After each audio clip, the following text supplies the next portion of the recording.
Alors, je vais vous raconter une histoire qui met en vedette deux adolescents et un gros hareng.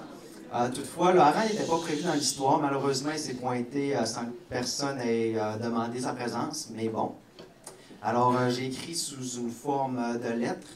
Alors, voilà comme suit. Il y a quelque chose que j'aurais voulu te dire, mais j'ai jamais osé.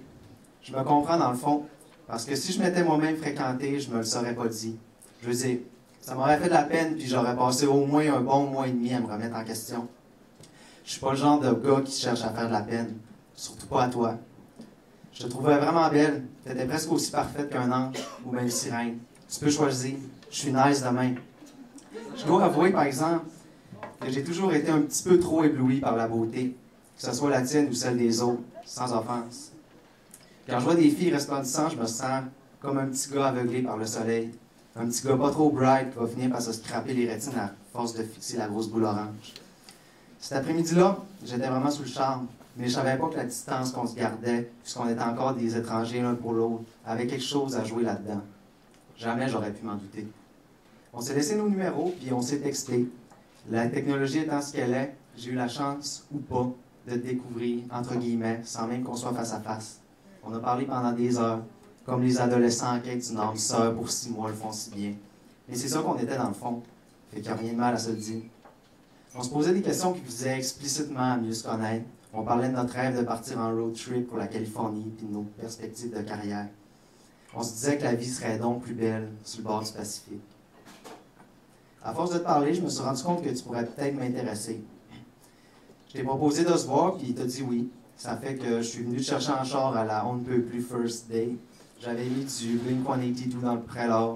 Puis quand je suis arrivé chez vous, j'ai changé de CD parce que tout le monde ici sait que les gars de Blink-182 sont encore des puceaux. Donc j'étais vraiment content d'être là. T'étais vraiment trop belle. Puis j'étais vraiment content d'être là. Jusqu'à ce que tu rentres dans le char. T'as refermé la porte, puis une odeur vraiment décapante m'a saisi.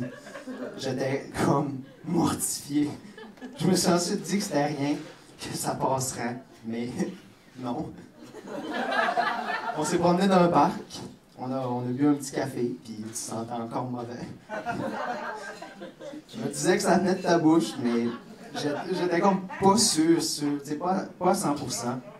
Ça fait que, tu sais, je voulais pas tout gâcher, donc je nous ai laissé le bénéfice du doute. On s'est revus, puis ton odeur laissait encore à désirer. Un jour, pour en avoir le cœur net, j'ai eu la merveilleuse idée de t'embrasser. Par merveilleux, j'entends horrible. Ça venait vraiment de ta bouche. J'ai eu l'impression de frencher un fucking hareng. Il faut passer la partie la plus triste de l'histoire parce que sinon je pense que je vais me mettre à pleurer. C'est la partie où je te dis que je suis pas prêt à m'investir dans une relation et que dans le fond, je pense encore au gros fucking hareng qui me fait obstacle. Comment une fille aussi belle que toi peut-elle négliger autant son haleine? Je comprendrai vraiment jamais. Faut dire que l'amour est vraiment chimique pour avoir sauvé mes rétines, mais avoir scrappé mes narines. Depuis ce temps-là, je sais que l'hygiène buccale, c'est une carte de visite.